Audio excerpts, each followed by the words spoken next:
My whole goal is to like bring joy to my family, right? Whether it's the kids, whether it's you. To me, success is you walking away happy. Even if it's not a W, it's like something close or you did something you wanted to. For me, when we do pull off a win or like on Sunday, the win over the Johns Brothers, I get it was a bronze medal match and what have you. And you did come off a tough loss from Christian.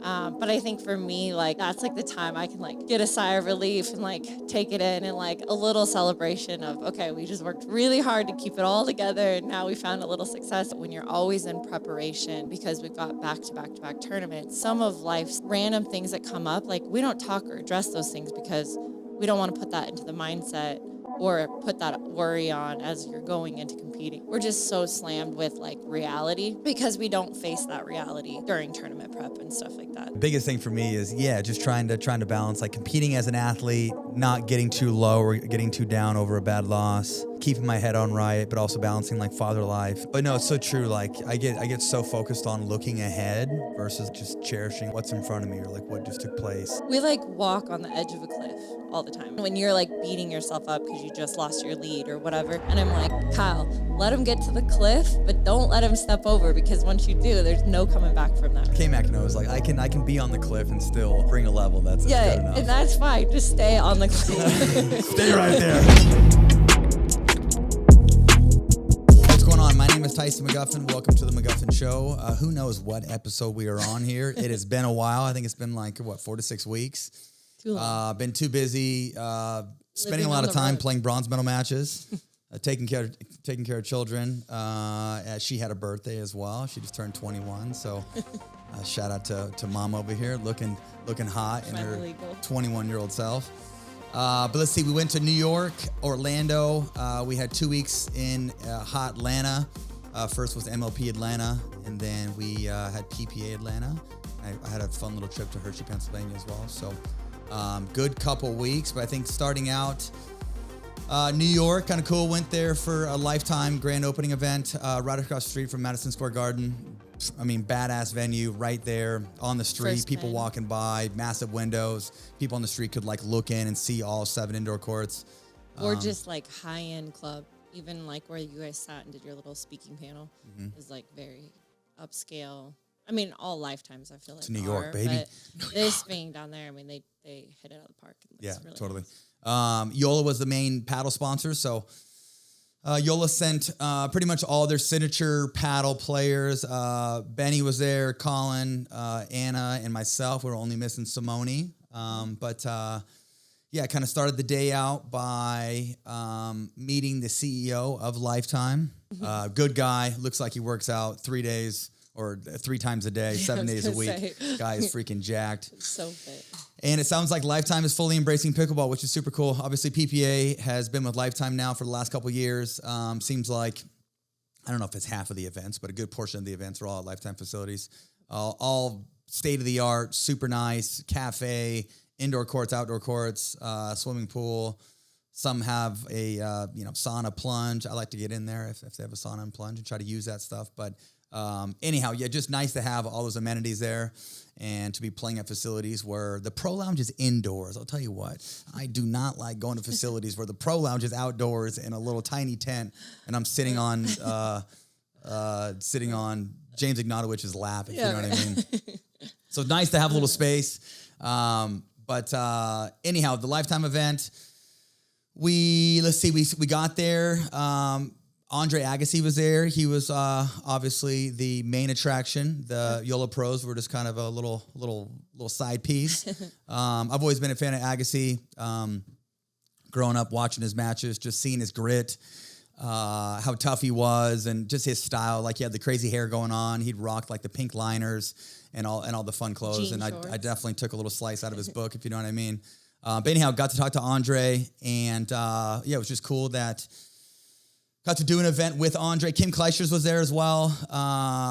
Justin Gimbelstaub is now acting as Andre's agent, so got to chat with Justin, and maybe there's some stuff in the future there. Andre and I doing some events together, so hoping for that. But totally in love with he's just fallen for pickleball. Yeah, it's kind of just revamped it. Right, what he was talking about, like it just has given him a new lease on. Yeah, for sure. So long story short, actually, there's There's a discovery property in Las Vegas called Summit. One of my good buddies, Luke Ness, who is from Spokane, Washington. I was the director of tennis at a club in Spokane called North Park. He was my head pro for a little bit. He's like 8 years younger than me, so I didn't play junior tennis with him. But when I moved to Coeur d'Alene, his mom was taking lessons from me. Known Luke forever. But yeah, Luke's the director of tennis and pickle at the Summit Discovery property there in Las Vegas. That property is sick. It's like up on the hillside, overlooks all of Vegas. But anyhow, Andre's been playing a bunch of pickleball with Luke and a gentleman named Patrick Kawaka, who is playing challengers right now. Shout out to Patrick. But anyhow, pickleball like changed Andre's life. And now he's all about giving back to a sport that has given so much to him. And he was an investor in Duper. Yep. And now I believe he's heading off racket and pickle for Lifetimes. So I think he's been a friend of Braum's for quite a while. Yeah. And so it sounds like they've kind of joined forces. So I think a lot of the facilities are expanding their pickleball, and he's kind of heading off or spearheading that. So really cool to just see, one of the tennis greats that, and you said this, but it was so cool, like meeting them, and for him and his team, or him and Justin are like, yeah, we've been watching your guys' stuff. We were curious if you were the same as everybody says you are, like in person. He's like, you guys are exactly what we see out there. It's really cool to see. And then you guys even talked about some mental health stuff and, being competitive and all of that stuff. And it just seemed like, everything that you hope your hero would just say could be, like, and he is that person as well. Same just thing, like what you had mentioned, you like never know how like a Hall of Famer or how like a legend like that is going to act. And talk about a guy who's so humble, super loyal, apparently, just speaking to some of the people that know Andre very well, and a guy that's just built on hustle. And anytime he does a brand event or anytime he does an activation or he's out like in the public eye, he just gives it his all. And there was a lot of similarity with just how I operate and how Andre operates. It's kind of all gas, no brakes. And anyhow, so it's just cool that like we got to talk about that stuff. And too, like, you take a look at, these tennis guys playing pickleball and doing some of these pro exhibitions with pro pickleball players. A couple years ago, the pro tennis guys really didn't know how to play. And now we're in a position where the sport's evolved and these pro tennis players are like fully embracing pickleball and they can play at a pretty high skill set. Yeah. So it just looks so much better on TV.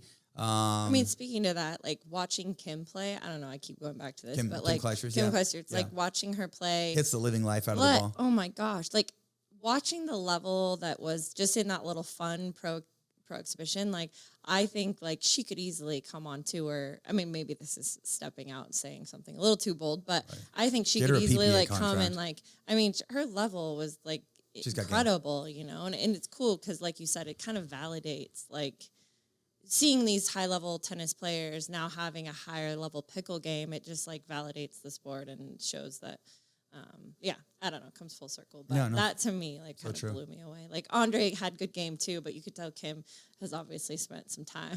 Right. But her game was sick. I was very impressed. But, yeah, so we had a speaking panel, and then we did a little pro exhibition. We did a pro-am after. It was all taken care of, food, drinks, totally got pampered. So shout out to Lifetime and thank you, Yolo, for sending me to an event like that. Yeah. I was, not going to lie, a little nervous with meeting Andre early on. And then once I just found out that he's just a down-to-earth, real-ass dude, it was very refreshing. And it was cool being like downtown New York and seeing all these people come, like hundreds of people coming to the event. Tons of Viper Court pros and, Skechers shoes and their matching paddles and everybody there waiting for a photo or a signature and all walks of life, all different places they came from. It was cool. The ultimate capsule right now is the black Yolo Magnus with the all pink Skechers. I've seen it time and time again everywhere. So thank you for all the support and purchasing your Magnus and purchasing your pink Viper Court Pros, even though the Skechers shoes tend to sell out way too quick. So. All the men's sizes, I believe, speaking to that, are refreshed on the website. Also can check out Pickleball Superstore. They have I think they have some stock of the orange and as well as the steel blues and maybe even the pink. So if you don't mind, touch on Pickleball Superstore and what they're... Yeah. Yeah, so Pickleball Superstore, we're happy to be a partner there. Really cool. We have a code Tyson10 if you want 10% off. Yeah, and if you want a cool bag tag, so you can have that on your pickleball bag and always use that. We definitely. Who doesn't want a bag tag, right? Hook you up with that too. But yeah, just a community-owned store, and they've done some really cool stuff, online sales. If you are a pro shop that needs, like, maybe you don't have a pro shop at your pickleball facility, but you want to have like a digital pro shop, they can help you with that. But yeah, I mean, there's so much to dive into there. We're definitely going to have Pat on to kind of expand on that. But yeah, happy to be a partner. Excited that they're carrying most everything that, you know, you represent. Right. And Pat, you are my 6th favorite person, by the way. Okay. Love you, brother. That's hilarious. And then let's see, it was Mama's birthday weekend. We went to Catch. That's our favorite little sushi restaurant there in New York. Got the truffle sashimi. The truffle sashimi always hits. It never misses. I'll tell you what. We got some shopping done late night. Yeah, Meg needed to buy a dress. Like whenever you didn't need bring something, heels. you go out any hour. Never packs the right way, and then it's my fault because I rush her out the door. But what you turned 36. Dang, I know. I don't know. This age is like hitting a different way. I feel like I'm that much closer to 40. I don't know. It's funny. I feel like I look back and I felt like my mom was so old at 35. And so now that I'm past that, I'm like, damn, I'm getting old. I am. I'm feeling it a little bit. But I don't feel 36. Yeah, in New York, I'll tell you what, the place is just crazy. It never sleeps. I love it. I know it's so a little much activity with people you, walking around, and anywhere we went as far as, food wise, like the food's great. So much competition. There's freaking so many restaurants and everything's just stacked on each other. Yeah. Anytime I'm in New York, I'm like, I don't know, having like a panic attack. There's way too much going on for me. I know. We have to just focus on. But I could do New York for like a week. Like that's plenty of time. But the food is out of this world. And like, you don't survive there as a restaurant unless you're top tier. So what was that one restaurant that we went to? So Corey, the GM from the Hustlers, we ended up meeting up with him Saturday night. Went to like an Italian restaurant, and then he took us to this like bar that was like 80 floors up. Apparently it's like the best view there in New York. Yep. And we should know the name of it. But I know, we should. Anyhow, sick view. You could see everything up there. Gorgeous. Yeah, it was gorgeous. Yeah. It's like a little circle bar. Yep. Yeah, and it's all tied to the ownership group of the Hustlers, right, so they're kind of tied in with a lot of those properties there. So, thank you, Corey, for hooking that. Core dog. Let's see, and then went to Orlando. Shout out to the Squeeze. We did some community activation stuff. We did a little pro exhibition. It was crazy. There was like 600 fans that all showed up to this pro exhibition. We were all mic'd up, kind of having some fun out there. Didn't play too hard, but the fans totally enjoyed it. We like brought some kids out and gave them our paddle, and they kind of played in for us. It started at 6. Started at 6. I think 6:30, and people were there at 5. Right. So we started signing on. So they set up a table for us, and we signed autographs, and people like got in line, and that must have lasted like at least an hour. That was like my longest signing that I've ever been a part of. It was crazy. Yeah. And then at the end of the event, same thing. People lined up all the way around the court just to get a photo. Fans. And just so cool to see, because I think it just speaks to what we all hope Major League Pickleball will become. Yeah, for sure. And so to see just a whole community get behind a team like that. Some traveled in. A lot of people were from Orlando. Mm-hmm. I think they had like 1,000 people. It was a free event, so you never know. At the USDA training facility there in Lake Nona. I think it comes to show too just how well the Orlando Squeeze does with their branding and their marketing, and like their merch is on fire. And their merch setup. They're one of the few teams that seems like for sure they had 3 full-time staff. Right. They know, coming from obviously owning the Magic, and they know how to do sports marketing and build a franchise. So if other teams could duplicate what they're doing, I think that this is going to be a whole different animal very quickly. So so there's Ryan, Amin, Olivia, Jeff with a G. Anyhow, all great people and all kind of play. Jeff and Olivia came from the Magic. Olivia's the GM, right? And Jeff heads up all the marketing, does all the sick design, and all the stuff looks so good. Amin's just a legend. He's just a legend, a walking highlight reel. In charge of all, I think, partnerships for the team. brand partnerships and things like that. But yeah, anyhow, so we got to go to the Magic facility and check out their training facility. It was nuts. Like, there's rooms for the players to stay. If they have 2-a-days and they're watching film and they don't want to go back to their apartment or go back to their home, they can stay on site. All the recovery stuff you need, gym. And they're partnered with Advent Health, correct? They're with Advent Health, correct? Yep. So they have like state of the art, I mean, you can get testing, training, all the they things, right? get all their lab stuff done there, MRIs, X-rays. Went in their locker room, and it's crazy. Like, each player probably has like 10 pairs of shoes in their locker. And every the average shoe size is like, size 18. Like, these shoes look like boats. And but yeah, they all like had like their protein powder and a bunch of like just whatever different like recovery devices, in their lockers and clothing and all that. So it's kind of cool to see that. Private chef, but it just made me think. I'm like, gosh, like I just hope that there's going to be a day where I'm not too old and I'm still relevant and playing, and we have facilities like this. Because I mean, honestly, anything you need is there. It's cool too that it's open to you guys to be able to go in there and check that out and take part in some of that. And we all shot some hoops as well, and they gave us like a Orlando Magic's jersey and has our last name on the back, and it was kind of cool. So, so thank you to the Squeeze for hosting us. But so we got some team practice in. The team kind of got to know each other. I think that's necessary going into our first event. Just finding some more chemistry personally, and then obviously on the court as well, both on court and off court. But yeah, overall, great trip. It was freaking blistering hot there in Orlando. I'm not gonna lie. I was blowing through shirts left and right, blowing out shoes. And I mean, I'll tell you what, those creamsicle Vipercore Pros totally tie in. Meant to be. With the Squeeze colors. Meant right? to be. It's like the same orange. Yeah, same crazy. orange. Crazy. It is. No, it's super cool. It is. Kind of funny. So so once we got to Atlanta, so we did a photo shoot and did some media stuff there in Orlando. And so they gave us our gear. And the shorts are like 5.5s, something I always wear, medium, something I always wear. Fed is not a 5.5 guy. Fed's probably more like a 7. I think he wears large as well. Anyhow, Fed came out in these shorts, and his first words were, "These are too tight.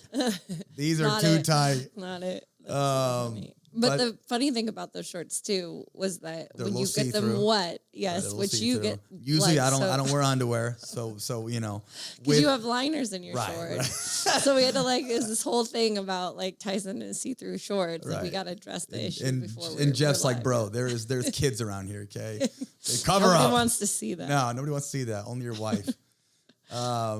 Anyhow, and then directly after Orlando, went to MLP Atlanta. Mama and I were solo in New York and Orlando, so it's nice to get some alone time during her birthday weekend. She got totally pampered. Did. And then she actually flew back home, got the babies, met me in Atlanta. Yep. Quick turnaround. Quick turnaround. We made Peter sit in 30A, and then Mac was in 30B, Banks was in 30C, Meg was in first class by herself. Sorry, P-Train. He had to manage the kids the whole way. If that was it, Peter would have quit. I think he would just walk out. Just kidding. But he did sit with Banks, right? I think I got us all in first class. So we used our upgrade certificates. And so Peter's riding first class. We were that's 1A, all he knows B, now. C, and D. So he did have to sit next to Banks though. Peter now is very particular. If he doesn't get, Comfort Plus or first class, he's like, hey, you know what? I'm not flying.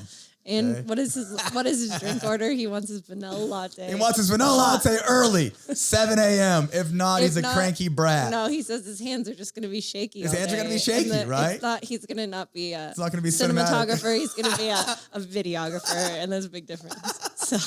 So just if you want quality, you better give him quality. By the way, next time we film a pod, we could have a special guest on the set here. Yep.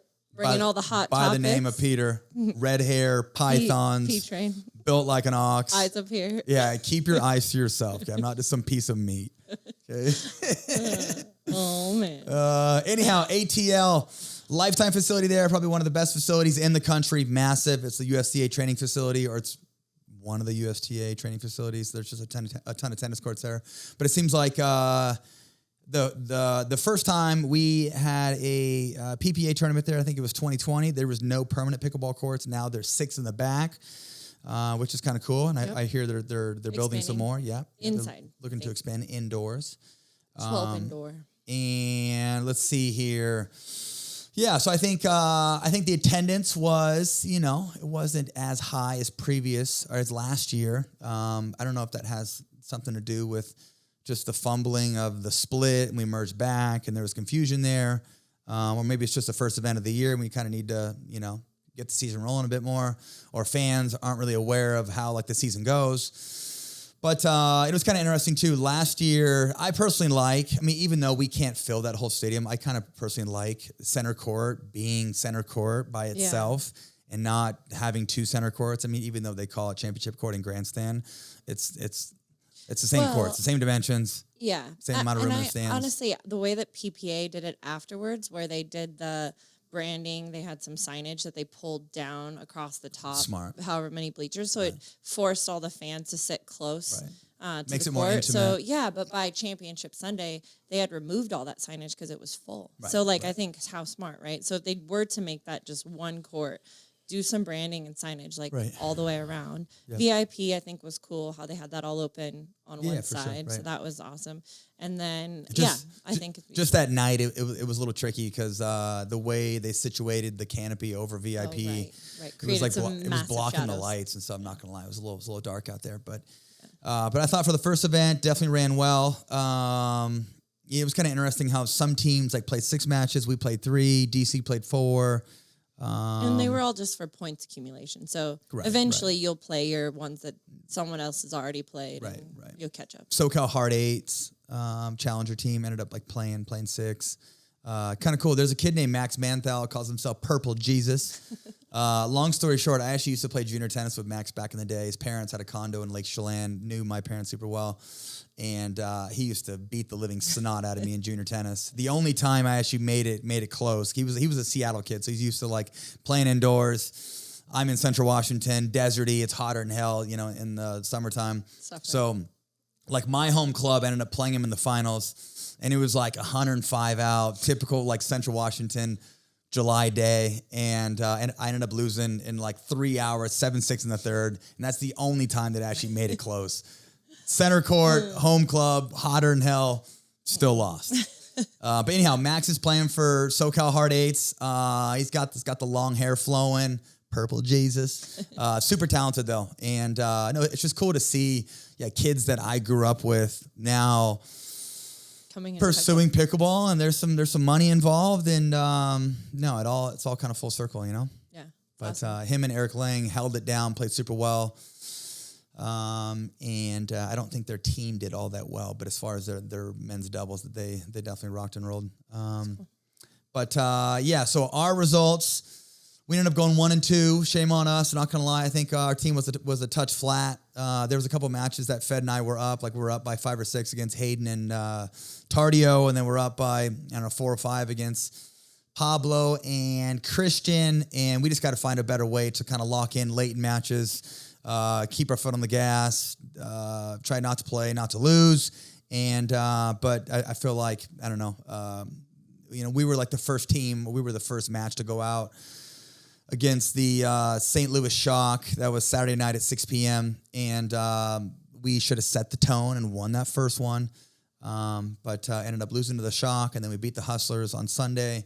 And then we lost. We got swept by the freaking Ranchers Sunday night. So definitely not a good way to end the weekend. But I think overall, talk to the ownership group, talk to the team, and we're definitely making adjustments and figuring out things that we can do better. And but I just think that whole team format is cool. You're coaching each other. You're getting to share ideas tactically about what's going on or certain players. You have the ownership group that's super involved as well. The crowd's getting rowdy as hell. Cowbells, zero etiquette, anything goes. And give the freaking people what they want, right? Oh, for sure. No, Cowbell signs. What did Sue and Mac had? The loud cups. Those things are sweet. Had those loud cups. Yeah, there was there was a fan holding up a sign, and it was of like Anna Bright when she was like 10 years old, It was and cool. she's holding up like a tennis trophy. Yeah, it was kind of funny. And what did it say? It said winning is a habit. Winning is a habit. AB is a stud. She played great. She's an animal. She's a freaking animal, and just in that environment too, like the way she led that, like the way she led that young team, and how passionate she was. Like we were. Getting warmed up. Fed and I were getting warmed up half court, and Hayden and Tardy are getting warmed up half court, and she's on court telling those guys to like move their feet and to like bring energy and all the above. And like the match hadn't even started yet. She had like, them damn like, girl, start to finish, and even after, she was in the interviews, on one for right? sure. No, for sure. She just is. It's cool to see like how she's not afraid to just take the reins and like and basically hand select that team, and then know that why she's gonna have say over some of those she's players, their handler. And She good plays, on her. She plays lots of roles, or she plays a wide range of roles on that team. Made for championships. But the only, my only excuse here is that, not gonna lie, like the Shock had already played 2 matches. Granted, I think on that given day they were just a better team than us either way, but they had already played 2 matches. Yep. The tournament started on Thursday. We didn't play till Saturday night at 6 p.m., so definitely did not work out in our favor. I mean, Saturday's tricky. Like, we wake up. I think I got some PT in the morning, and then we had practice at 11. Went back to the house for a little bit. Practiced again at 4. Jumped on the court at 6 and played.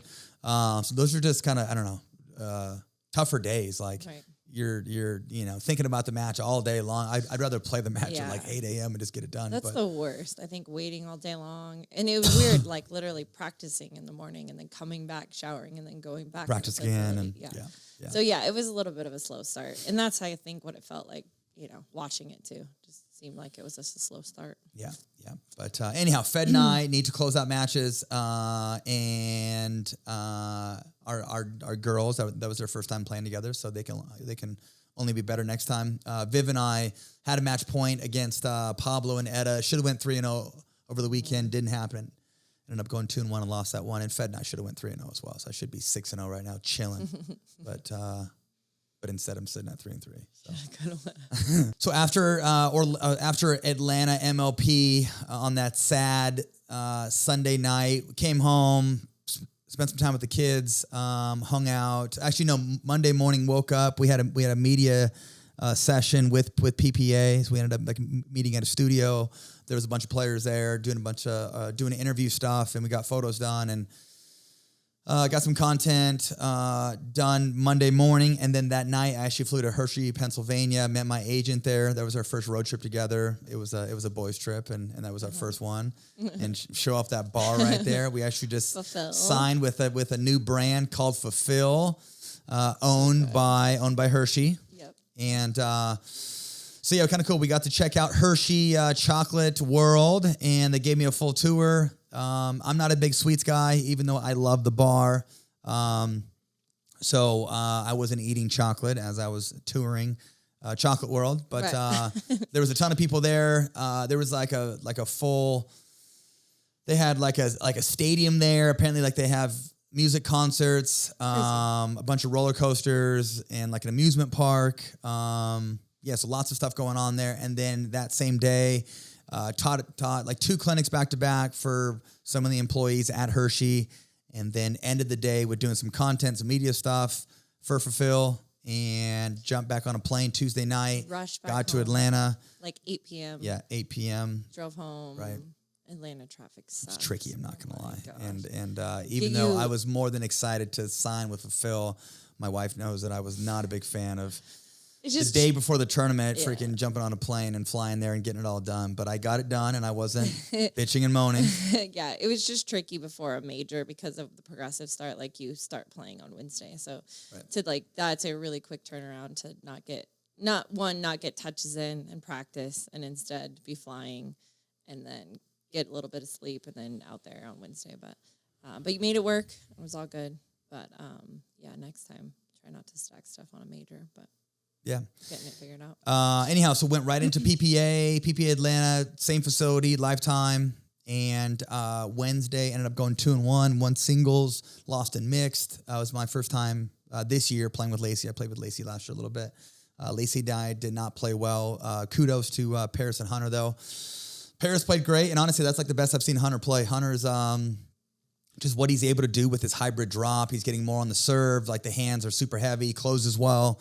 He's speeding up off the bounce with his two-handed backhand, and he just played like a big piece of court.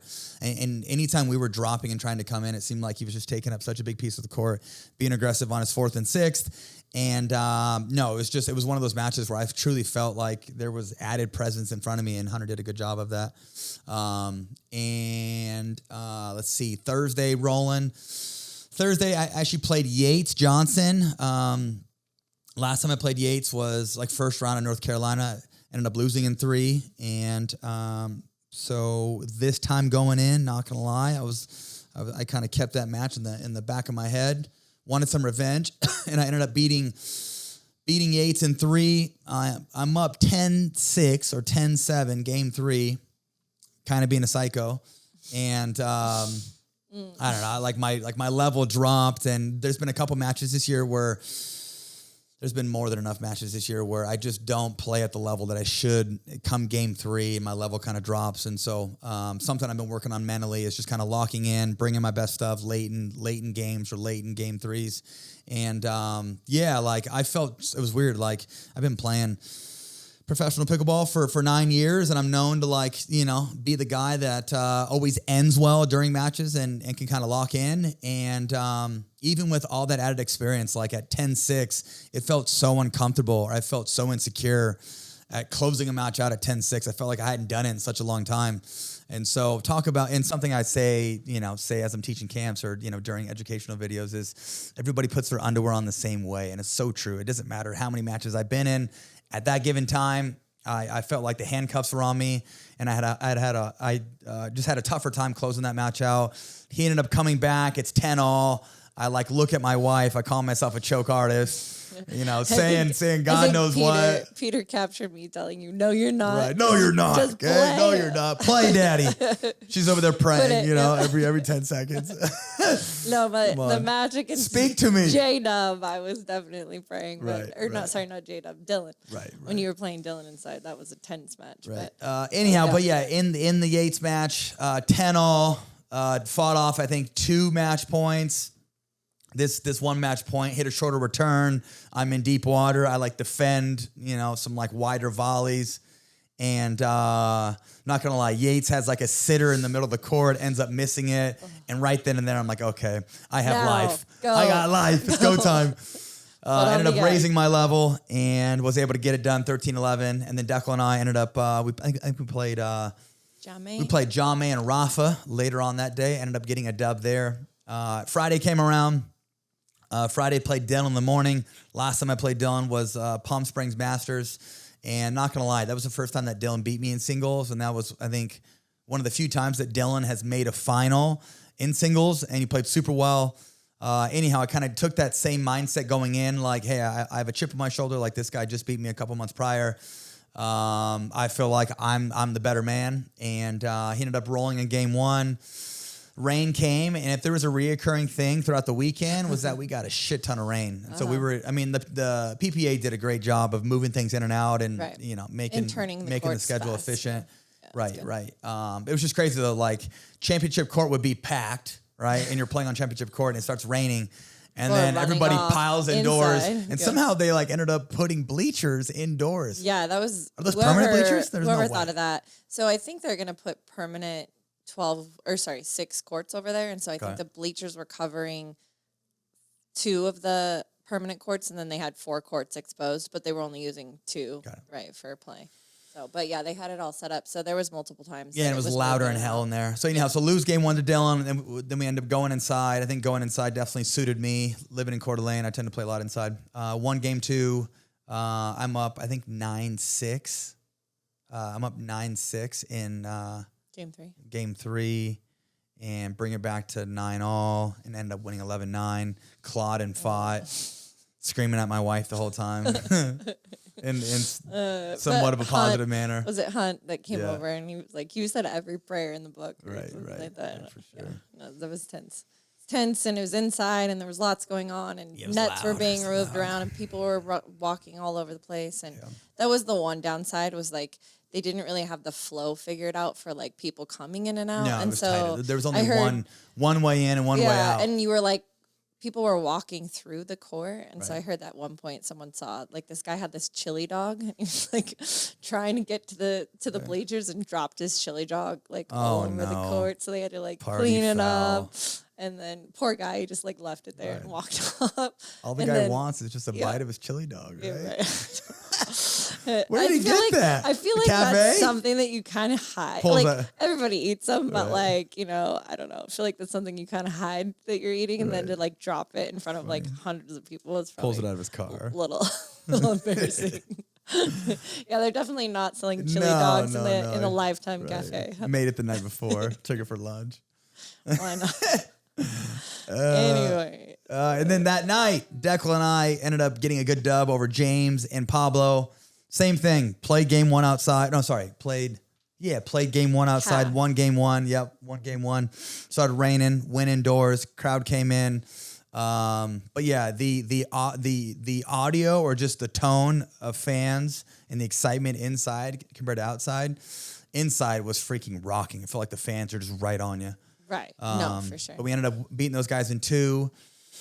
It was funny because that was a good day for us. Yeah, so I was going to just say that tennis players were still playing tennis because they still had courts being reserved. Right. And those poor tennis players, like from our screaming, they were just like staring over at the pickleball area like, oh my gosh, like why did I even reserve a court today? These yahoos are being so loud. Yahoos. And their ball is loud and their paddles are loud. Yeah, I don't think we left a good impression on this. Slapping plastic and making noise. But thank you for having us because it worked out. Yeah, no, for sure. Let's see. Saturday ended up waking up, played, something that I did differently this tournament was I actually used Noah, the pickleball doctor. Noah, the pickleball doctor, who's Ben's PT, and just like Yolo, if you can't beat him, join him, right? Whether it's Yolo or it's using the same PT.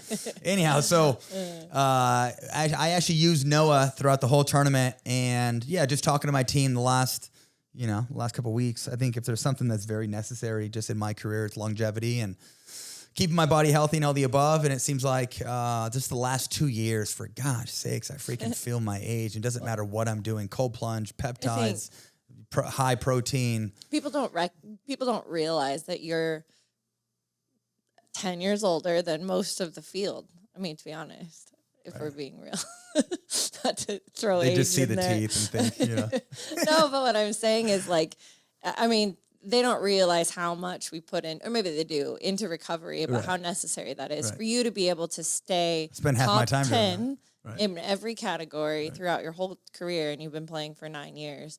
And, then you're playing like a 24-year-old or 25-year-old, which in turn, they'll get to a point where they'll need to like treat recovery that way. But I think you see any great athlete that's lasted had a really long career, they have to prioritize recovery. And so we knew that the body work we were doing was great, fine, but massage therapy can only go so far. So if you can have a mobile PT, I mean, that's the best of all worlds. So, and obviously Noah is industry specific. He knows exactly what he's doing. Yeah, it's funny at the Lifetime facility. We're all like sitting on the couch there, and I could tell like some of the players were nervous about going, like, walking up on like the speaking panel and doing all that. And so I'm sitting there talking to Colin, and I actually asked Ben like when he thinks he's going to be done with singles, right? And he's like, I'm just going to play until I'm not relevant anymore. And I'm like, that's how I feel too. Like I got way too much pride. Once I feel like I'm losing way too often or losing to guys that I shouldn't be losing to, I am out. And Colin basically just said, he's like, bro, you've been top 3 since 2016. He's like, you've paid your dues, done everything you can. If you want to leave now, you've put a stamp on it, Yeah. So thank you, CJ. Yeah. But and it's cool too, because like, I don't know. I've always been Team Selkirk. And just never really saw the Johns boys during a bunch of events and stuff like that. Obviously, just saw them at tournaments. But now that we're all on the same team, it seems like just everybody's guard is down and just a bit more social. And honestly, where we're at in the sport and how many years, probably like you all have. Yeah, there's left. just a lot of respect there, right? For what everybody's done. For sure. Anyhow, so Noah was great. He took care of me, making me feel like I'm back to my 20-year-old self. And I believe I'll probably be using Noah again. So Anyhow, so Saturday, woke up, played Ben, same story. Even though I haven't beat the guy for like a year and a half, still going in like you have to have belief and you have to believe that you can get the job done and all the above. And so there wasn't a doubt in my mind that I couldn't beat him. But not gonna lie, I was a little deflated after game one. Kind of got rolled in game one, and then I'm down like 5-10 game two. And found a way, kind of climbed back, brought it back to 10-all, fought off a bunch of match points. Things didn't go my way, but I thought I fought well. And then Ben ended up just rolling Federico in the finals. And got his number one back. Got his number one back, yeah, for sure. I mean, even though Fed's been 10 for 10 this year, it seems like Fed has a hard time playing Ben. So it's tough. I mean, obviously it's tough to compare who should be number one. I mean, Fed's been more consistent, but Ben...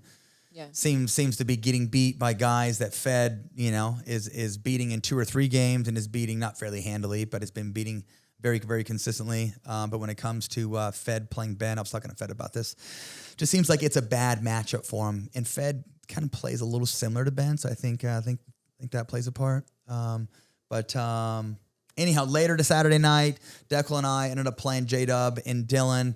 We had just played those guys back in St. George, lost in 3. We're actually up we won game 1 in St. George. We're up 9-8-1. Game 2, had a couple looks. Things didn't go our way, so I kind of had some confidence going into that night match, thinking that we just played them, like a few weeks prior and lost in a tough 3-gamer. But they put it on us in a fashion that I kind of wanted to walk up the court as quickly as possible. Get me the hell out of here. Yeah, and inside, I mean... There's no time to be same thing. Losing that way. We for sure. Start game 1 outside. Yeah. We finish a couple points. Yeah. Yeah, finish a couple points. It rains. Then we go indoors.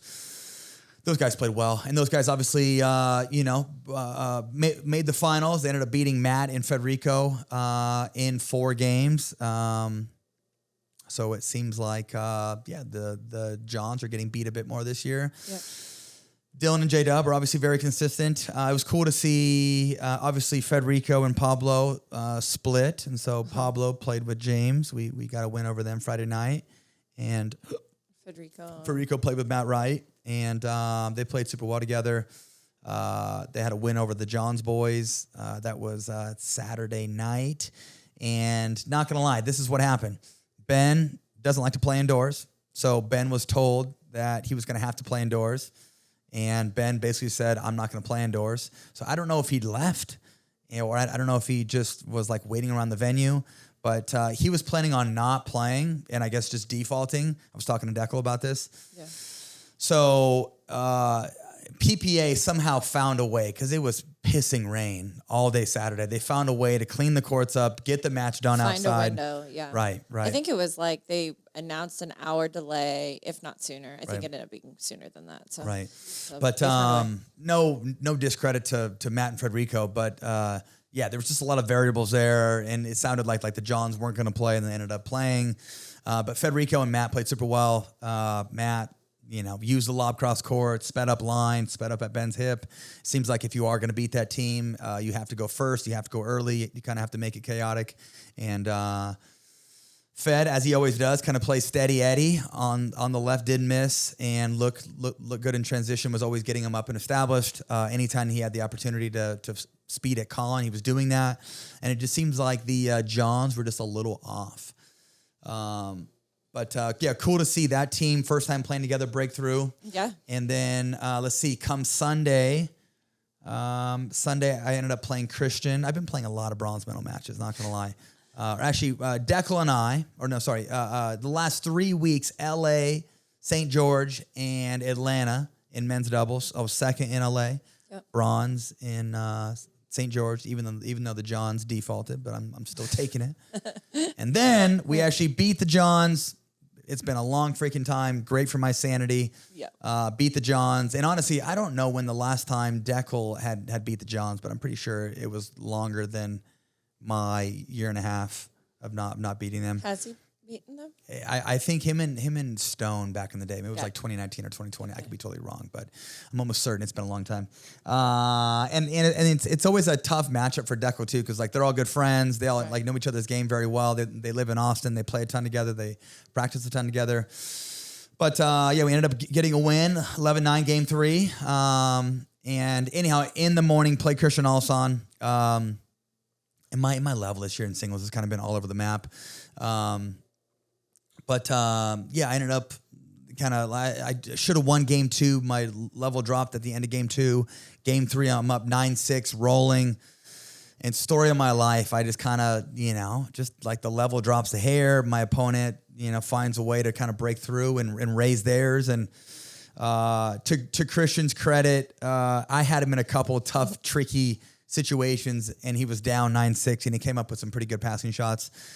Then ended up closing out the match. The last 2 tournaments, I played Christian, bronze medal match of St. George, bronze medal match of Atlanta, and I've lost both. But overall, happy, healthy. It was a good couple weeks for me, and just hoping to keep the year flowing. Mm-hmm. Keep going. It's a long season. Right. So just happy that you're back from injury. You're feeling good.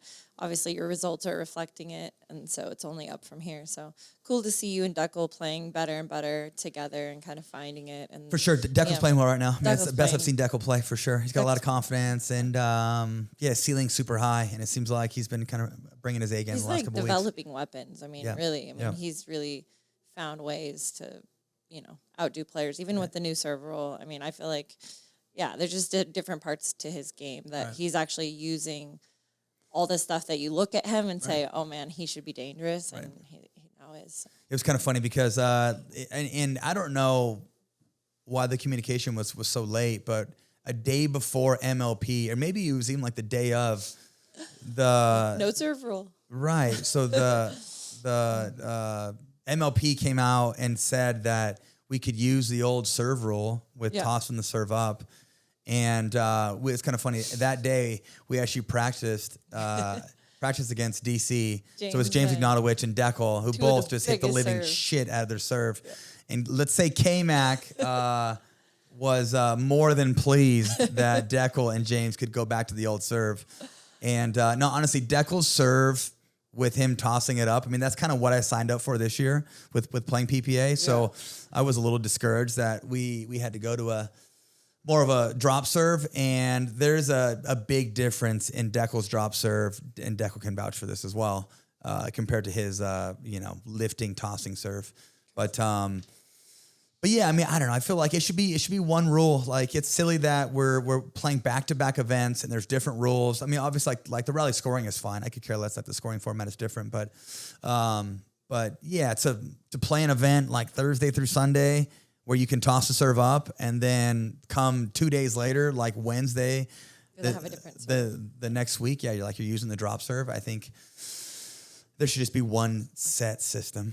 I think if it's part of your offense and you do have a big serve, it gets a little confusing, because obviously, like, you're in one mindset for PPA to do the drop serve, and you're dialing that in so you don't get called on it. And then obviously, as we saw in Atlanta, I think almost every match you got a warning. No, I mean, freaking MLP, I'm hitting the living life out of the serve, right? I'm tossing it up, getting good shape, and I'm like, oh, like I'm back to Old Faithful. Exactly. And then, a couple of days later, I'm playing PPA. Every single match I play, the freaking ref is all over me, breathing down my neck. I got called twice every match, and literally, and it's got to the point where I'm just like pushing and steering my serving because I'm so scared to hit it. Right. But I feel like you were less. I think at first when they enacted that rule, you were like, it did set you back when they call you on it. But I think that's like your reset method was pretty quick.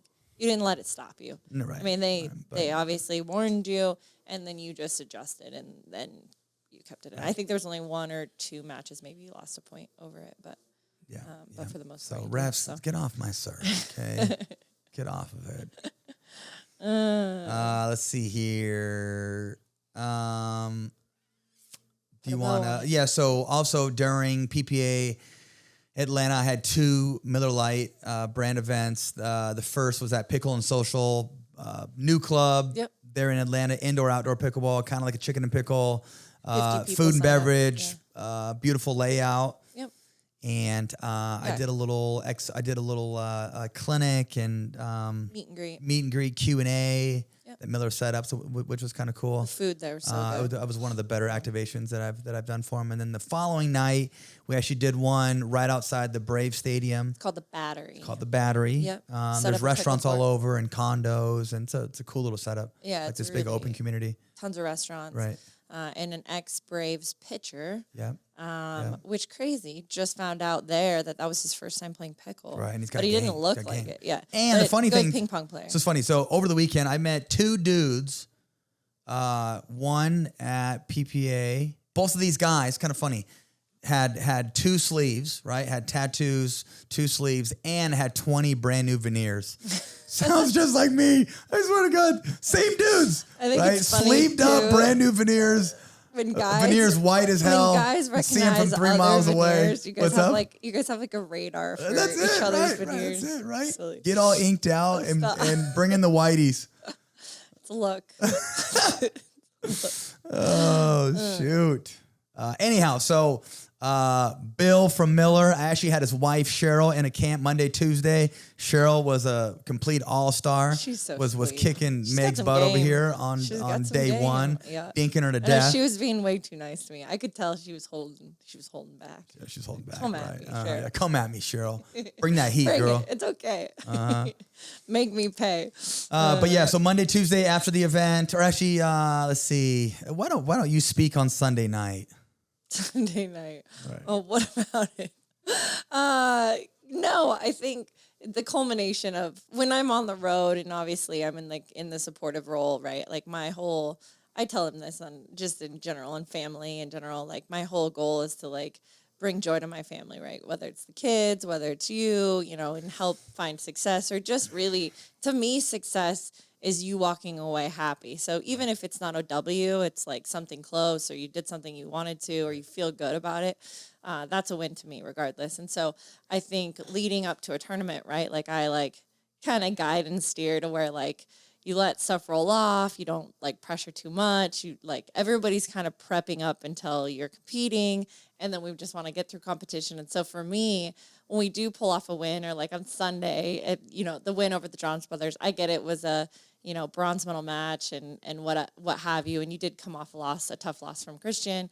But I think for me, like, that's like the time I can like get a sigh of relief and like take it in, and like a little celebration of, okay, we just worked really hard to keep it all together, and now we found a little success. But of course you're like right back into like, oh, now I'm teaching in camp tomorrow. I got to get in tournament or get in camp mode, and which is fine and great. But I think for me, I was like, dang, I just wanted to like live in that like happy moment for just a little bit longer. But that's the tricky part. I think, it's tricky living on the road and traveling place to place and all of that. But I think the trickiest part is that when you're always in preparation for competing, because we've got back-to-back tournaments, some of life's things like, even like our car repairs or, doctor's appointments or just random things that come up, like we don't talk or address those things because we don't want to put that into the mindset or put that worry on as you're going into competing. And so sometimes it's like, you wait for that break. And so I think that's a little tricky too. Like when we are home for 4 or 5 days,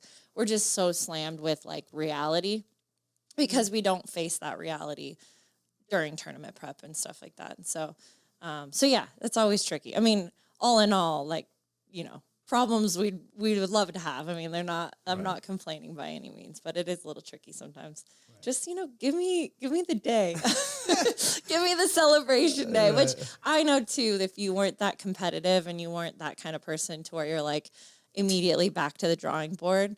But I think too, I just keep thinking in my mind, like this won't last forever. And, you probably playing, 4, 5, 6 more years. And so for me, I'm like stopping myself a little bit and saying, yeah, let's enjoy the journey, because at some point, what feels like a grind right now, we might miss it. We might trade that in for something else. We've got little league games and we're pouring into our kids' sports and doing stuff at home and all of that. But there's a day that I'm sure that we will miss going to tournaments and seeing hundreds and hundreds of people that want to take photos with you and get signatures and ask you questions and all of that. And then you're, grinding, but you're out there competing and you're doing PT, and there might be parts of it that you don't miss. But I do think to a degree, just knowing you, that there will be a bit of you that misses it. And so instead of us, being in fight or flight mode all the time. I'm just trying to find ways where we can just slow down over here, enjoy the right? moment. Yeah. let it soak in, you know, when you get a win. Like I think you best said it when we were in St. George like 2 years ago when you came back from injury and you got that title with Brendan and a singles and stuff. And you just like, as we were leaving the facility, you're like, let's just take our time. Like I want to like take in how I see like this. Nobody's left at the venue. The feel and like everything. The crowd is gone. I'd won 2 golds. Yeah. Trying to like soak it all in and like, just get all those little last touches of like what I see and what are we doing all and this the scenery. for? Yeah, for sure. But it's so true. It's so tough. I mean, you know, my moderation in life is all over the map. Yeah, right. So biggest thing for me is just trying to balance like competing as an athlete, not getting too low or getting too down over a bad loss, keeping my head on right, but also balancing like father life and giving you attention and but no, it's so true. Like I get so focused on looking ahead versus like just cherishing like what's in front of me or like what just took place. Right. Probably we like walk on the edge of a cliff all the time, and I talk about this all the time when I'm talking to Kyle. And when you're like negative talking on the court, right? Like you're beating yourself up because you just lost your lead or whatever.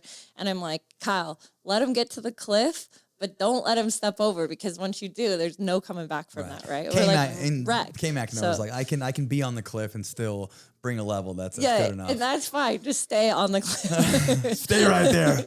Don't go over. That's like that inner wrestler in me, like my dad being super tough on me growing up and there is some key words that I probably shouldn't be using anymore or that kids should not be hearing, if you know what I mean.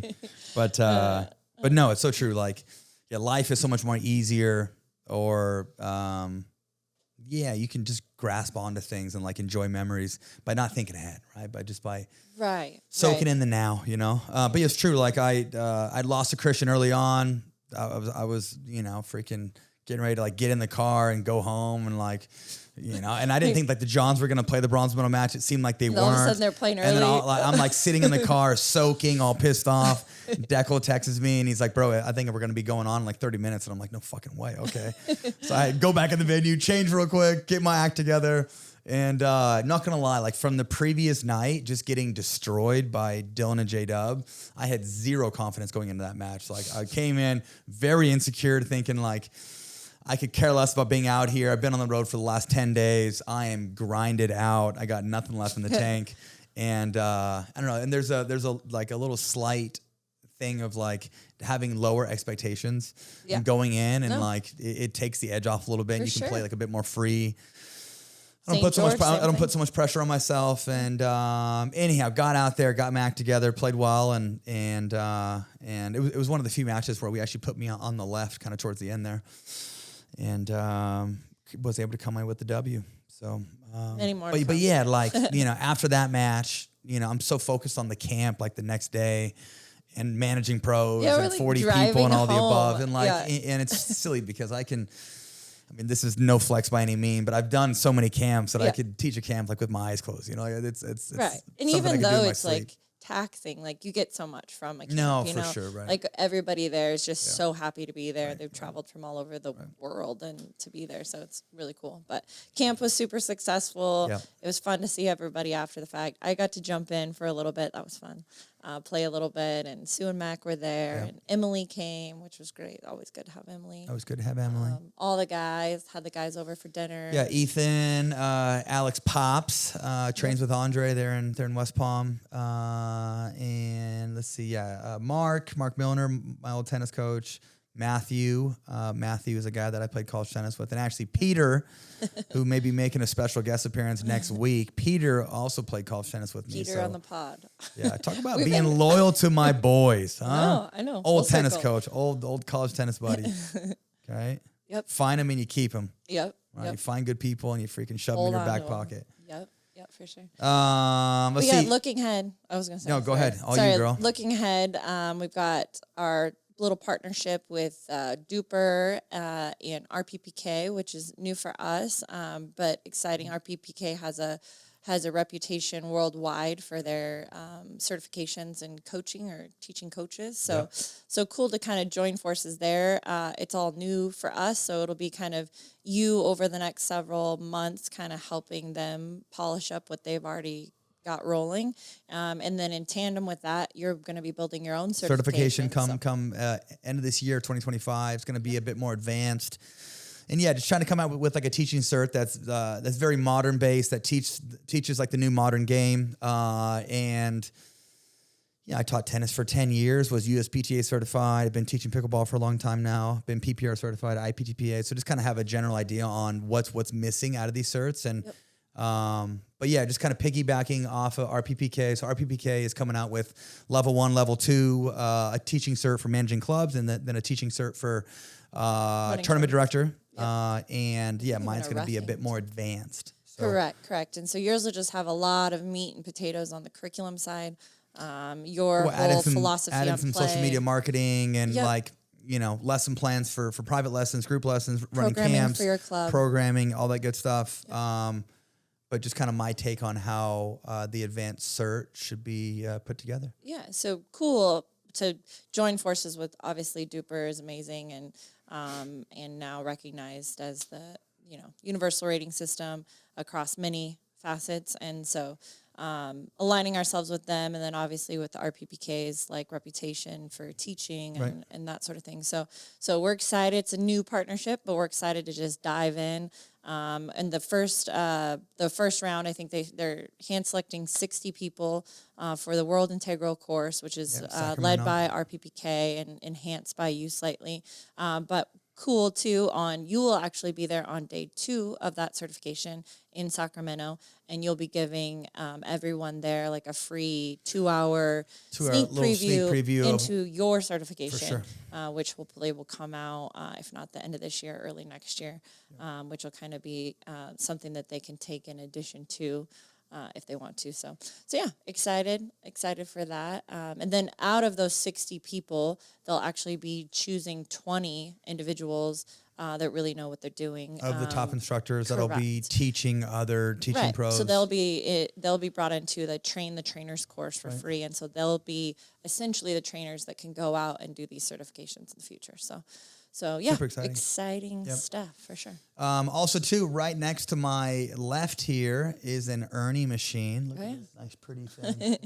I'm actually doing some content tomorrow. We're going to be filming a bunch of little educational videos about the drills that I will be putting together with Erne. Yeah.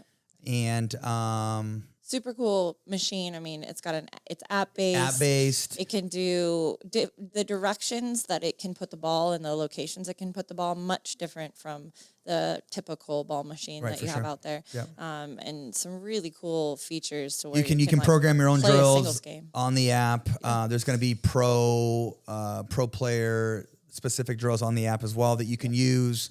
Anything from dinking drills to dropping drills to volley drills. To returning drills, different spins, different heights. It's just a good looking. And it's just, black and clean looking. Right. Yeah.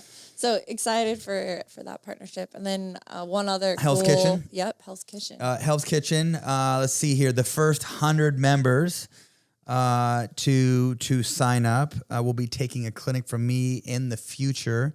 And Hell's Kitchen is located in New York. It's in New York, yeah. And Hell's Kitchen, I guess, is like an area of New York, right? It's like a I know nothing about location, but really cool, like gorgeous facility. Yeah, luxury, is it state of the art, little porch? bougier, like men's and women's locker room. Is it men's only? Sorry. No, men's and women's, yep. And super competitive play, and they've got like a bar. Right. They have an outdoor court even, I believe, and a seating area, and then they've got the 7 indoor, and then they have 2 TrackMan golf simulators. Boom.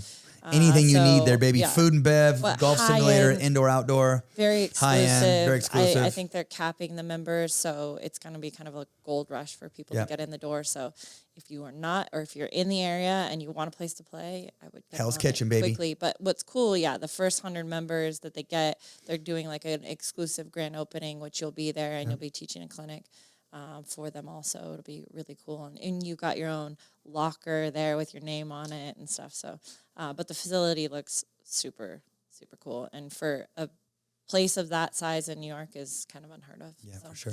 So, yeah, excited to be a part of that. And well, it's crazy because like New York has been dying for indoor courts forever. And actually, like there's not a lot of courts in general there. So now they have City Park, outdoors. Lifetime. They have, what's the new Penn 1, right? Penn 1. Yeah, so there's Sky 1. Sky has 2. Sky has 2 indoor courts. Yeah. Penn 1 Lifetime. now has 7, and then Hell's Kitchen will have 7 as well. So more places to play. Yeah, it's pretty cool.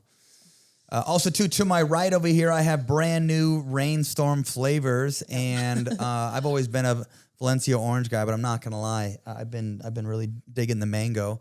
Yeah. But there is citrus zest, guava strawberry, mango, and strawberry apricot.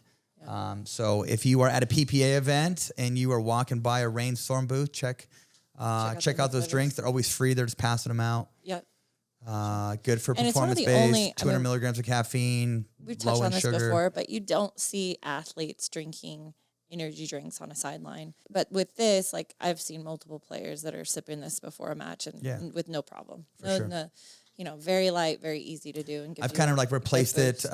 Usually I do 2 or 3 shots of espresso over ice each morning. But come tournament time, I usually do a rain bright and early. And like this PPA event this last weekend, like I was playing singles at 10 a.m. and then I didn't play again until like freaking 7 or 7:30. So rain in the morning and then rain again like around 4 or 5, and I was locked and loaded and ready to play and easy to seeing sleep the ball at nice night. and big. It's not like it was keeping you up. Or Yeah, anything no. crazy. No. There's no like huge come down. Even though it is a little higher in caffeine, it's clean energy, and the flavors are good. So shout out to Rain. And my name is Tyson McGuffin. This is the McGuffin Show. Appreciate you guys. Make sure you guys like, subscribe, turn those notifications on, and we'll see you next time.